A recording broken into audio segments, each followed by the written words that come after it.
s'en va faire une petite tournée d'après-midi ici sur la ferme. De la façon, c'est vraiment un énorme travail d'équipe. Moi puis mon chum, on se divise toutes les tâches. Puis, tu sais, dans le fond, on les divise pas vraiment. Là, on y va selon une certaine logique. Là.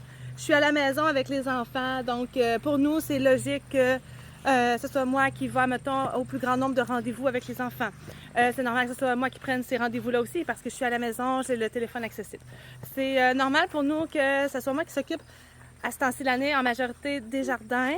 Puis mon amoureux, lui, s'occupe des animaux. Les animaux prennent beaucoup de temps. Les animaux sont au pâturage rotatif. Fait que ça demande quand même beaucoup de déplacements. Sélectionner les bons endroits où est-ce que les animaux vont aller. Donc, juste ici, on a toutes les coqs à chair. On a les bovins qui sont un petit peu plus loin là-bas, les poules pondeuses. Puis on a les cochons qui sont plus... faudrait les montrer. Ils sont vraiment plus au fond là-bas. On a Bertha qui nous appelle. Ouais, le fil est électrique, faire attention. Fait qu'on va aller voir les volailles.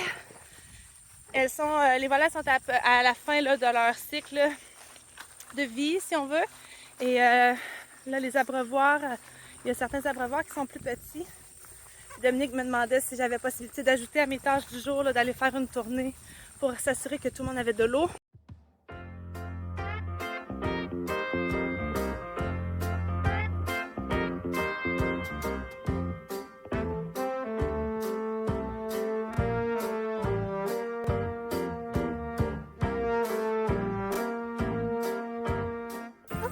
On met des roches parce que on n'a pas eu le temps de mettre des pentures, de mettre ça sur la coche.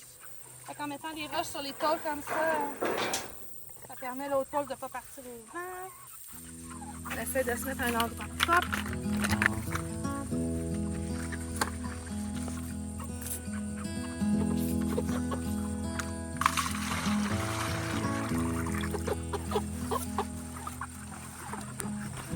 Les animaux à ce stade-ci, les volailles, ils doivent être déplacés 2 fois par jour. On les élève jusqu'à 8 semaines.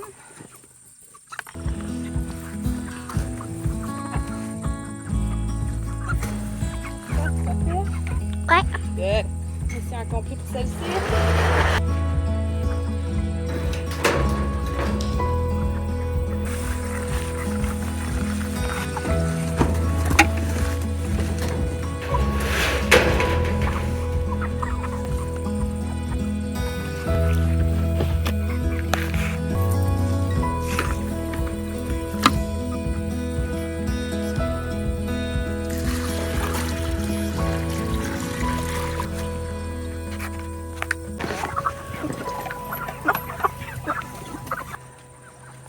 Oh my god, ok. On en a un là, qui a de la misère à se lever. Elle est tout petit. Essaie de le prendre puis amène le boire. T'es fine, merci Dorothée. Il boit-tu? Il veut pas. Il veut pas? Il veut. On va essayer le dent, ouais. La fin d'arriver. Oh, t'es fine. Penses-tu que j'essaie de le mettre à terre? Il a un peu de bouffe à terre pour qu'il picosse. Ah, peut-être on pourrait faire ça.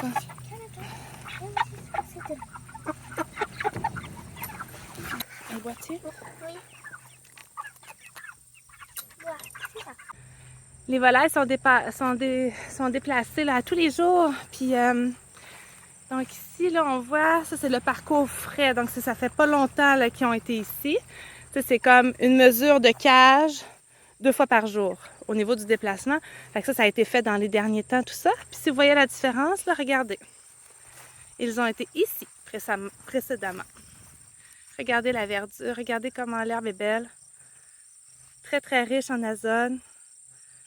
La volaille nourrit vraiment bien le sol. C'est un très bel ajout. Tous les animaux ont leur importance. On a eu du lapin, on a eu des moutons, des chevaux, on a des vaches, des cochons, des poulets, des poules. Ouais. Puis chacun d'entre eux vont manger quelque chose que l'autre animal ne mange pas. Fait que dans le meilleur des mondes, ce serait de tous les avoir, les animaux, parce qu'ils se complètent tous. Mais à un moment donné, il y a une question de temps et de logistique aussi, là. Puis de coût aussi. avoir des chevaux, là, il y a certains coups, là, puis on trouvait que c'était quelque chose. Fait qu'éventuellement, on va en avoir d'autres, mais là, pour l'instant, on ne préférait pas en avoir. Les moutons, les brebis, ben là, c'était une logistique qu'on n'aimait pas tant avoir. On n'était pas prêt pour en avoir plus non plus. Fait que l'aventure s'est terminée l'année passée avec 2 brebis, mais éventuellement, peut-être, on verra bien. Donc là, on va retourner à la maison, ben, plus près de la maison. On n'a pas l'eau courante là, partout sur la ferme. Donc, il faut transporter l'eau, souvent par des chaudières comme ça ici. Parfois, on a des barils avec des couvercles, ouais, avec des boyaux d'arrosage, des hausses. Attention, fil électrique, beauté. Sinon, on a des barils avec des couvercles. Ah! C'est une blague. C'est une petite blague. OK, bon. Puis, on a des barils avec des couvercles. Fait qu'on peut les emmener en 4 roues là, dans un trailer quand les animaux sont plus loin. On s'en est lavé les mains. Puis ensuite de ça, on a mangé du blé d'Inde, de notre beau blé d'Inde hier. Puis là, on s'en va porter toutes les épis qui restent. On s'en va les porter aux vaches.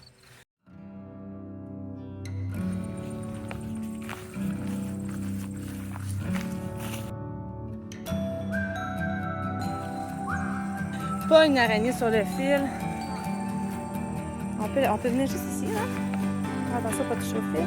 Bertou! J'allais dire Momo, mais c'est pas Momo, c'est Smoothie. Oui, Smoothie.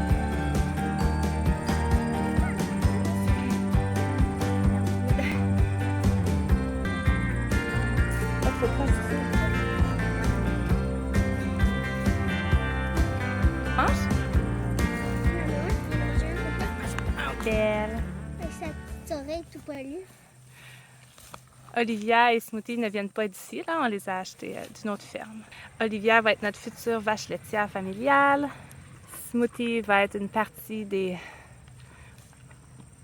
Viande. viandes. Une partie des hamburgers.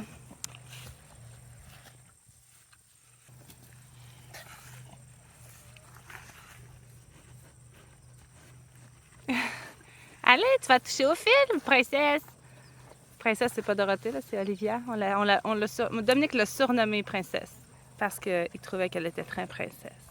Elle aime l'hiver, elle aime pas avoir les pattes mouillées. Faut pas qu'elle aille les fesses dans l'ail. Ouais. Faut pas qu'elle aille se coucher à bouée. Ah ah. C'est une petite douillette. Puis elle est toujours propre l'hiver. Elle est très Toujours propre. là. Elle est toujours devant. Tu vois. Ton maïs?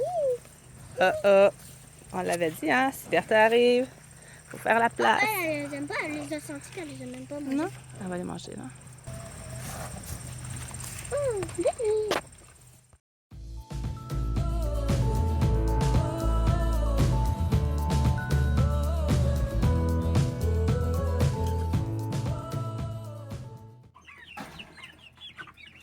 C'est pas super optimal en ce moment-là. On a comme récupéré... Oh, dodo! Oh, c'est très boiteux, c'est pas bien, là. Il va falloir qu'on mette de la ripe. On va mettre une couche de rip. Après ça, on va remettre une autre couche de rip. Parce que la rip, elle va être vibrer.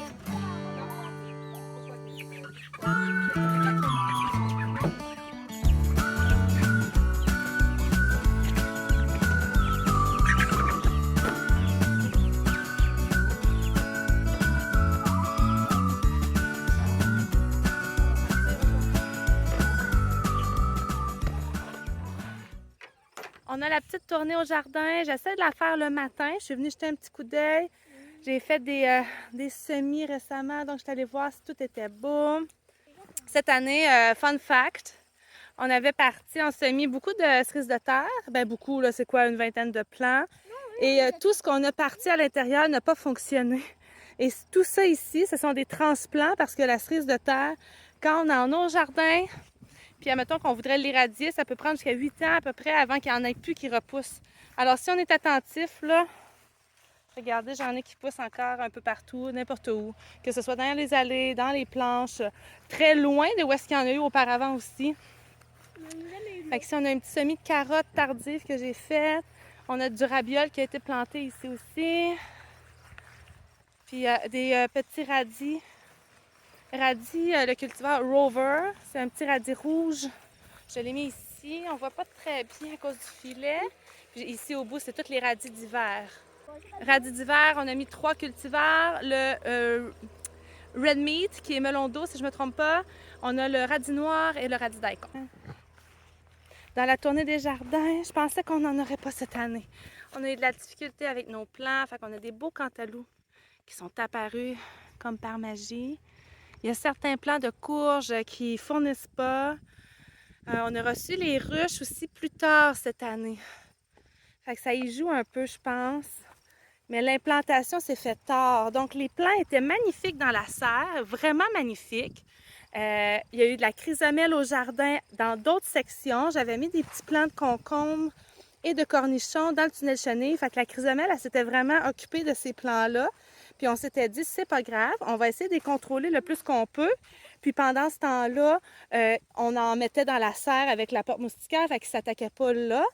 Puis à la toute fin, on a mis les plants de courge et de citrouille ici. Puis ils se sont quand même attaqués pas mal aux plants. J'ai dû en enlever un parce qu'il y avait du flétrissement. La chrysomèle transporte une certaine bactérie puis affecte les plants. Fait que le plant a l'air tout affaissé, les feuilles super molles. Fait que là, on arrose, on arrose, on arrose. Puis là, à un moment donné, on voit l'autre plant à côté qui est comme ça. Puis c'est pas qu'il manque d'eau. Parfois, et même souvent, c'est du flétrissement bactérien. Et la chrysomèle en est relativement la cause parce qu'elle transporte sa maladie d'un plant à un autre. On a des petits melons d'eau. On dirait que j'essaie de pas trop fouiller dans les plants. Puis je me garde la surprise. J'en ai vu à quelques endroits. On a plusieurs cultivars. On a de la citrouille pépita qui a des... j'ai dit pépita, puis je pense que cette année, c'est un autre cultivar, mais qui fait la même chose. Donc, on récolte les graines.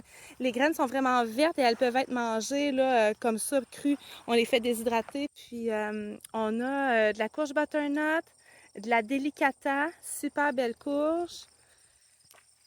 Puis je crois on avait parti de la buttercup. Ah, il y en a une, je crois, au bout là-bas. Buttercup, qui est une courge toute orangée à l'intérieur. On a mis le jardin de courges ici. Il est complètement sur géotextile. On a des lignes d'irrigation goutte à goutte là, qui passent entre chaque parce que l'eau ne passe pas au travers. Donc, quand il y a des pluies, bien, il faut être quand même bien chanceux si ça arrose dans le trou ici. Les trous sont faits, dans le fond, c'est ça, on va récupérer chacune des toiles année après année. Fait que notre jardin de courges a toujours la même superficie.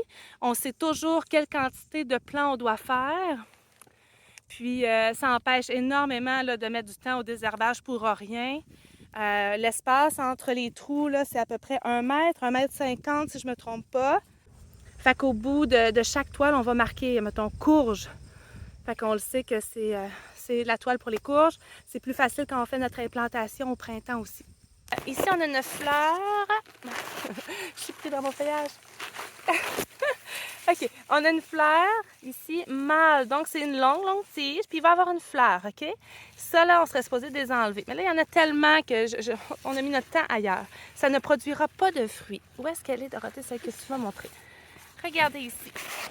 Donc, il n'y a presque pas de tige et c'est tout de suite le fruit qui pousse, puis on a notre fleur. Donc, si j'enlèverais celle-ci, si j'enlèverais là, mes longues tiges mâles, bien, ça dirait au plant, allez, allez, allez, tu dois faire des fruits, tu dois te reproduire. Donc, c'est la différence. Et c'est un peu le même principe pour les concombres, les cornichons. On a fait du beau fenouil cette année. C'est un essai. Je dis souvent...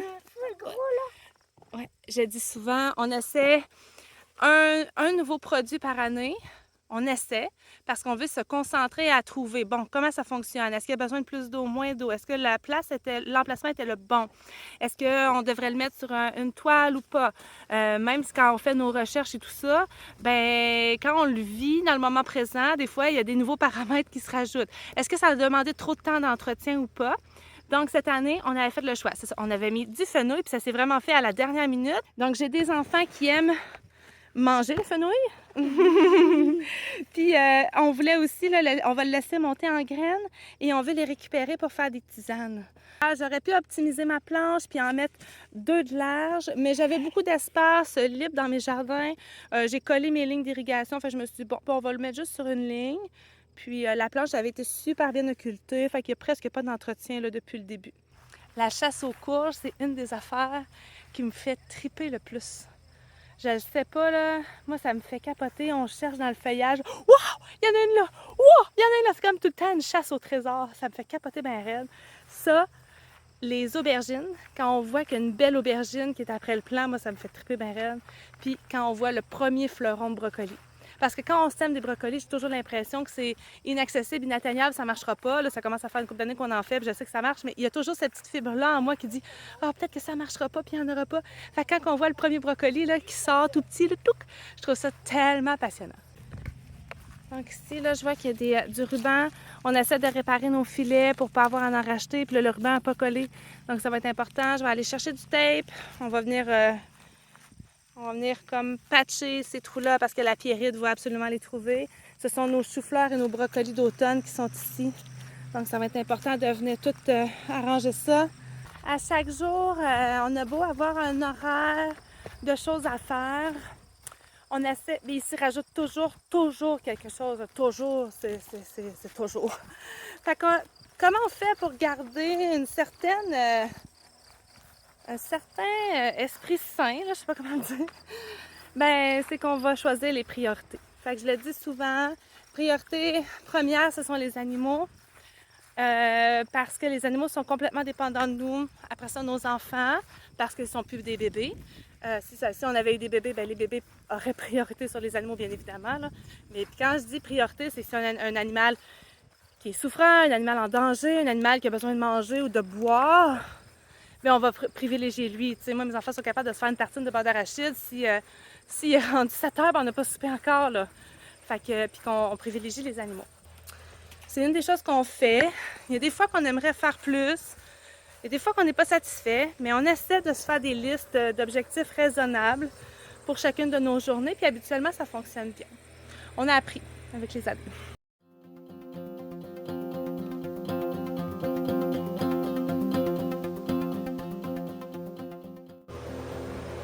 Je trouve pas le tape. Ça aussi, c'est un point un peu tannant. Souvent, on cherche des choses, puis là, on en a eu besoin à un autre endroit. Fait que là, on l'a déplacé. Fait que là, c'est plus au même endroit. Fait que c'est compliqué à trouver. Soit les marteaux, des boîtes de clous, tournevis à tête multi-usage de je sais pas trop quoi. Parce qu'ils n'ont jamais eu l'idée de faire un seul tournevis. Il fallait en faire plein. Avec cette armoire ici. On va aller voir. Ici, on promène le stock d'une place à l'autre. Fait que on va aller voir dans la cave. I've got the tape. I've got the tape. On refait les allers-retours de la maison au jardin. Mais je serais curieuse de savoir le nombre de mètres, ben, même de kilomètres que je fais entre mes jardins et ma maison. C'est incroyable. Des fois, je me suis dit, je vais m'acheter un petit carte de golf. Tu sais? Là, je vais me chercher des ciseaux.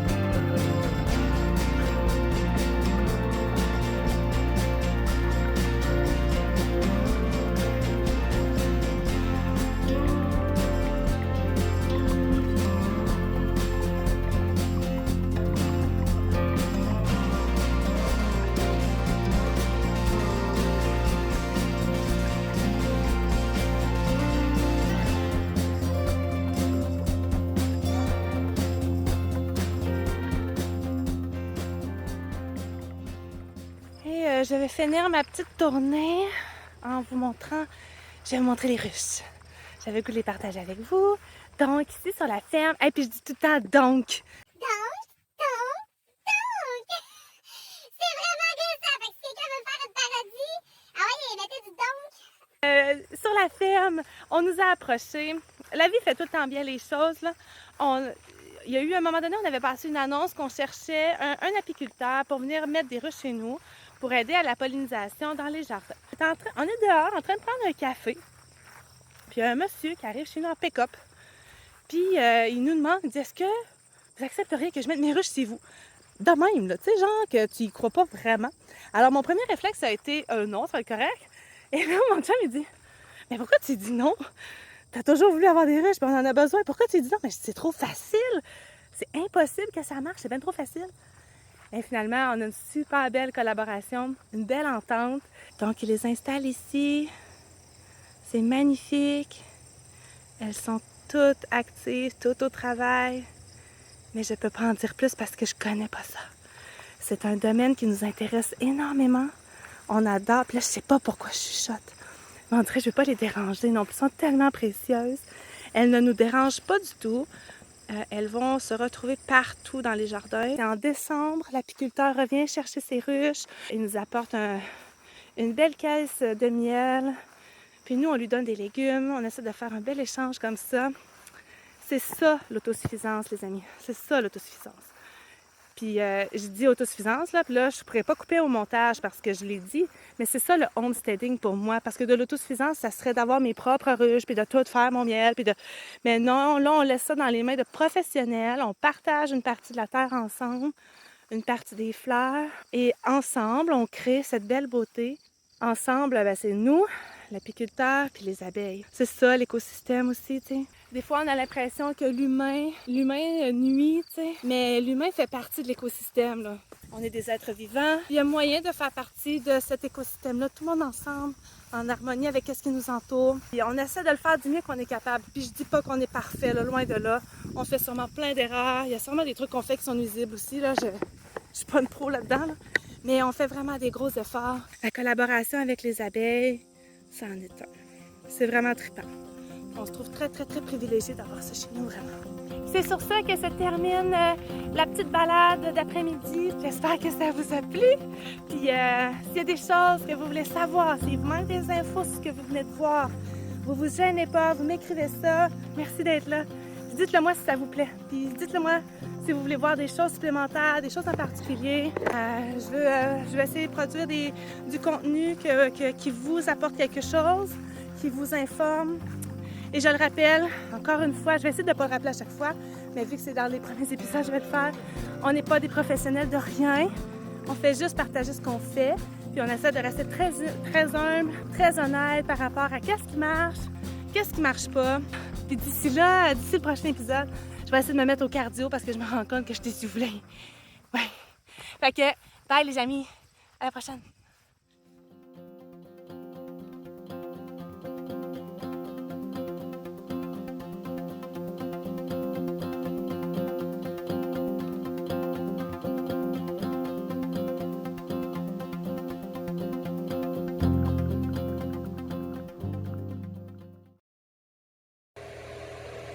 Qui vient de rentrer dans la serre, sans joke.